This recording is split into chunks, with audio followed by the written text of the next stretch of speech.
Saya ingat saat saya hadir di Kongres Partai Demokrat keempat di Surabaya tahun 2015. Saya menyampaikan, saya kalau diundang ke Partai Demokrat ini siap-siapnya setengah hari. Terutama yang berkaitan dengan pakaian. Sampai saat ini saya selalu merasa masih jauh sekali kalau urusan kerapian berpakaian dengan beliau Bapak Susilo Bambang Yudhoyono.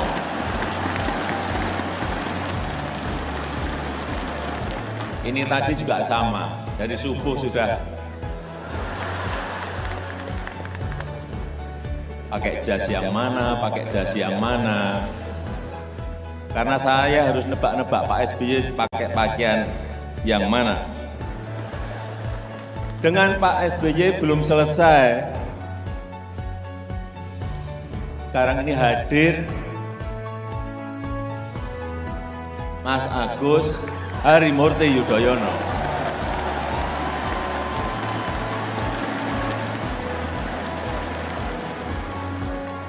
Ini lebih sulit lagi.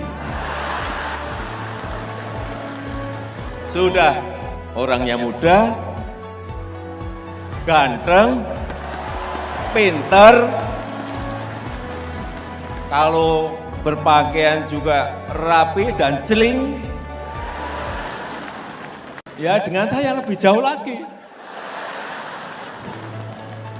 Jadi sekali lagi, kalau mau bersiap-siap hadir di undangan Partai Demokrat yang betul-betul harus rinci dan detail karena ada Pak SBY dan ada Mas AHY.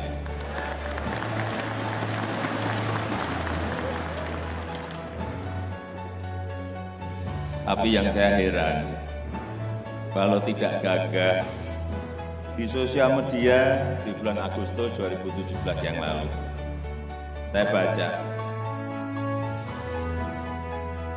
disampaikan bahwa saya adalah pemimpin yang otoriter.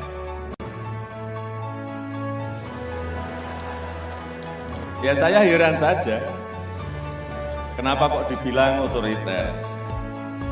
Menurut saya ini tidak ada potongan sama sekali pemimpin yang otoriter. Nggak ada potongan. Penampilan saya kan juga tidak sangar. Kemana-mana juga saya selalu tersenyum. Makanya saya berani bilang, saya itu bukan seorang pemimpin otoriter. Saya ini seorang demokrat.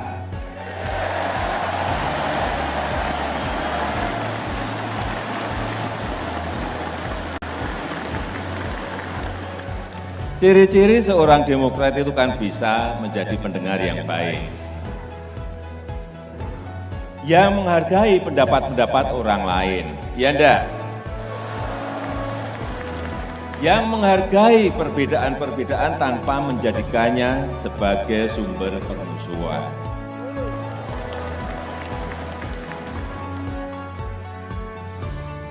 Nah, kurang lebih saya mungkin memenuhi kriteria-kriteria itu.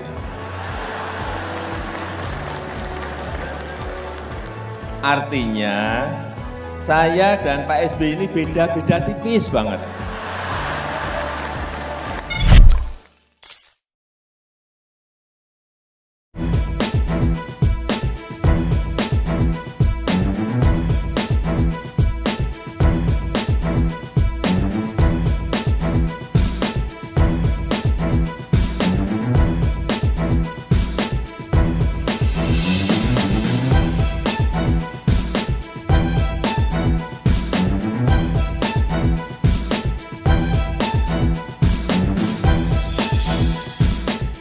Demokrasi ini mensyaratkan adanya partai politik yang mandiri, berdaulat, ya, dan tidak boleh ada gangguan, baik itu intervensi, kooptasi, apalagi pengambil alihan secara paksa sebuah partai politik dalam era demokrasi ini. Karena setiap partai politik memiliki mekanisme organisasinya masing-masing dan kedaulatan dalam berpolitiknya dalam menentukan sikap. politiknya sehari-hari. Tentunya agak kaget juga mendengar pernyataan yang disampaikan oleh Pak AHY sebagai Ketua Umum Partai Demokrat yang menyatakan tentang adanya rencana dari sekelompok orang untuk mengambil alih Partai Demokrat, apalagi kelompok orang tersebut berasal dari pemerintahan Presiden Pak Jokowi, seperti yang disampaikan oleh Pak AHY tersebut. Nah, supaya ini tidak menjadi informasi liar,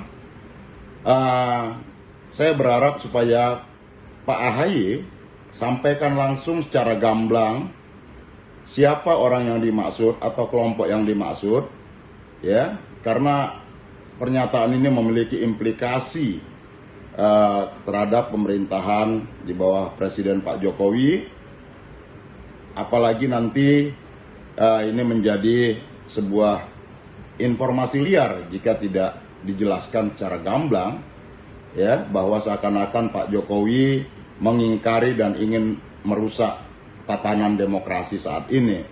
Karena apapun, ya, kedaulatan sebuah partai politik harus kita hormati. Demokrasi ini mensyaratkan adanya partai politik yang mandiri, berdaulat, ya.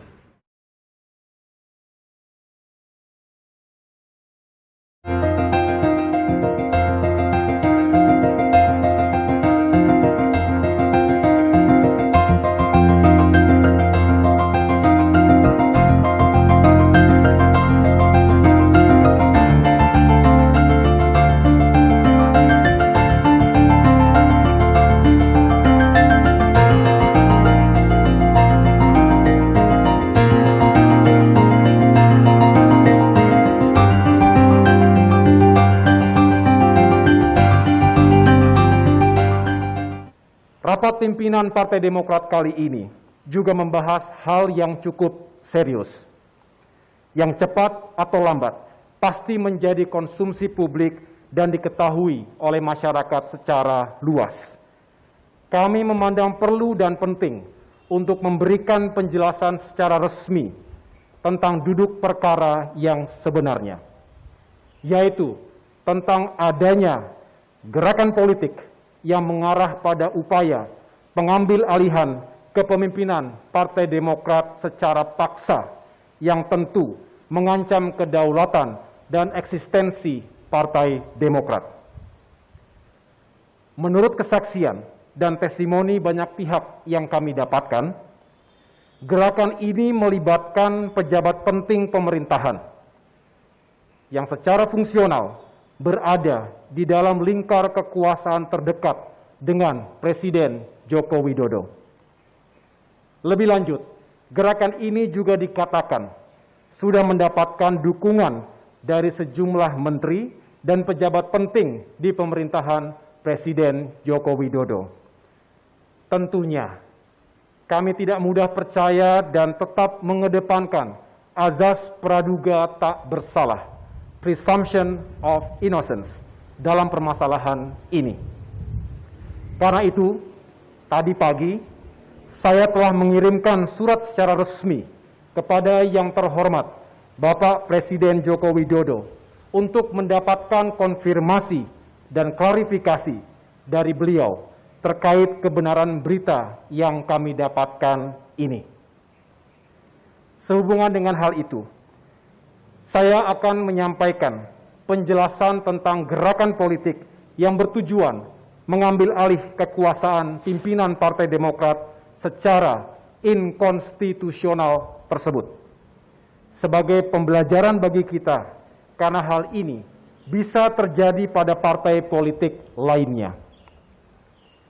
10 hari yang lalu, kami menerima laporan dan aduan dari banyak pimpinan dan kader Partai Demokrat, baik pusat, daerah, maupun cabang, tentang adanya gerakan dan manuver politik oleh segelintir kader dan mantan kader Demokrat, serta melibatkan pihak luar atau eksternal partai yang dilakukan secara sistematis. Gabungan dari pelaku gerakan ini ada 5 orang, terdiri dari 1 kader Demokrat aktif, satu kader yang sudah 6 tahun tidak aktif, satu mantan kader yang sudah 9 tahun diberhentikan dengan tidak hormat dari partai karena menjalani hukuman akibat korupsi, dan satu mantan kader yang telah keluar dari partai 3 tahun yang lalu. Sedangkan yang non-kader partai adalah seorang pejabat tinggi pemerintahan yang sekali lagi sedang kami mintakan konfirmasi dan klarifikasinya kepada Presiden Joko Widodo. Para pimpinan dan kader Demokrat yang melapor kepada kami tersebut merasa tidak nyaman dan bahkan menolak ketika dihubungi dan diajak untuk melakukan penggantian Ketua Umum Partai Demokrat. Ajakan dan permintaan dukungan untuk mengganti dengan paksa Ketua Umum Partai Demokrat tersebut dilakukan baik melalui telepon maupun pertemuan langsung. Dalam komunikasi mereka, pengambil alihan posisi Ketua Umum Partai Demokrat akan dijadikan jalan atau kendaraan bagi yang bersangkutan sebagai calon presiden dalam pemilu 2024 mendatang. Konsep dan rencana yang dipilih para pelaku untuk mengganti dengan paksa Ketua Umum Partai Demokrat yang sah adalah dengan menyelenggarakan Kongres Luar Biasa atau KLB. Berdasarkan penuturan saksi dalam berita acara pemeriksaan, untuk memenuhi syarat dilaksanakannya KLB, pelaku gerakan menargetkan 360 orang, para pemegang suara yang harus diajak dan dipengaruhi dengan imbalan uang dalam jumlah yang besar. Para pelaku merasa yakin gerakan ini pasti sukses karena mereka mengklaim telah mendapatkan dukungan sejumlah petinggi negara lainnya. Kami masih berkeyakinan rasanya tidak mungkin cara yang tidak beradab ini dilakukan oleh para pejabat negara yang sangat kami hormati dan yang juga telah mendapatkan kepercayaan rakyat. Kami berharap semua itu tidak benar. Tetapi kesaksian dan testimoni para kader Partai Demokrat yang dihubungi dan diajak bicara oleh para pelaku gerakan tersebut memang menyebutkan hal-hal demikian. Sebenarnya, kami sudah mencium gejala ini sejak 1 bulan yang lalu. Pada awalnya, kami menganggap persoalan ini hanyalah masalah kecil saja, urusan internal belaka.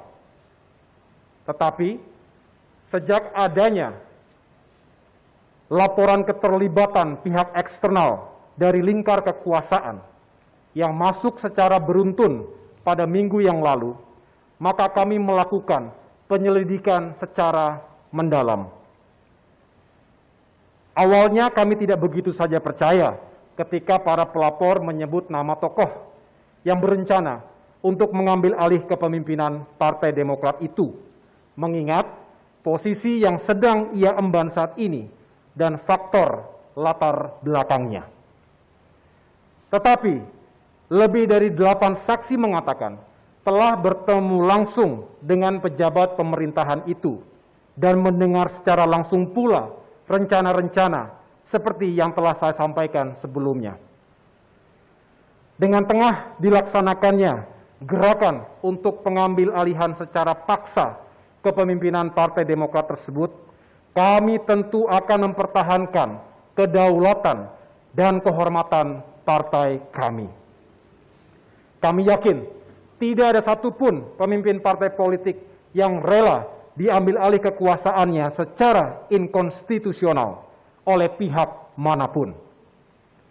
Dalam upaya mempertahankan apa yang kami miliki tersebut, akan kami tempuh dengan mengindahkan konstitusi dan undang-undang, peranata hukum, serta ikhtiar politik yang bertumpu pada nilai-nilai keadilan, moral, dan etika. Tentu kami akan bersikap tegas. Namun insya Allah Partai Demokrat akan tetap konsisten menggunakan cara-cara yang damai dan berkeadaban, bukan kekerasan dan kegaduhan sosial yang mungkin saja akan mengganggu situasi nasional yang tengah menghadapi tantangan pandemi COVID-19 dan krisis ekonomi dewasa ini.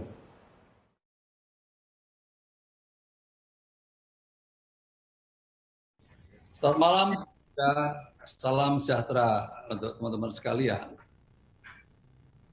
Teman-teman sekalian, sebenarnya saya masih diam-diam aja sih, menunggu besok kapal gitulah. Karena saya nggak perlu reaktif dalam hal ini begitu. Poinnya yang pertama, jangan dikit-dikit istana.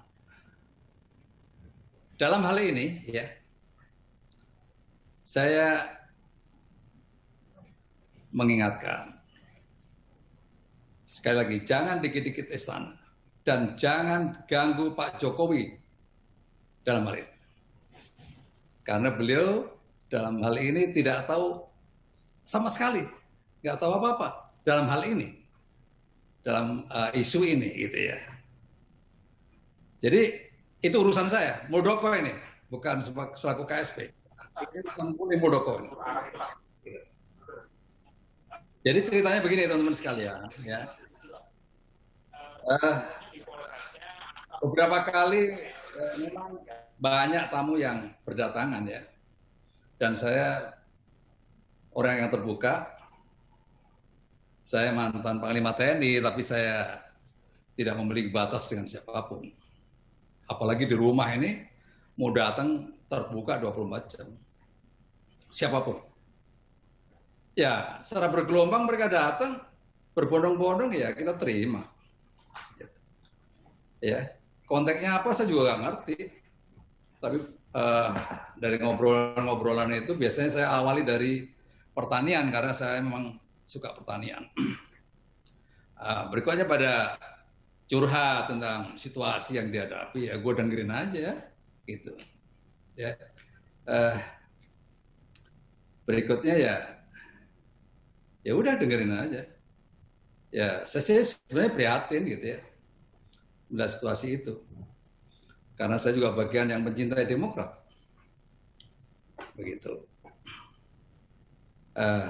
Terus muncullah isu tetek menge dan seterusnya. Mungkin dasarnya foto-foto. Ya, orang dari Indonesia Timur, dari mana-mana datang sini kan pengen foto sama gua. Sama saya terima aja. Apa susahnya? Itulah menunjukkan bahwa seorang jenderal yang tidak punya batas dengan siapapun. Itu. Ya, kalau itu menjadi persoalan yang dikuncingkan ya silakan aja. Saya agak keberatan. Berikutnya teman-teman sekalian,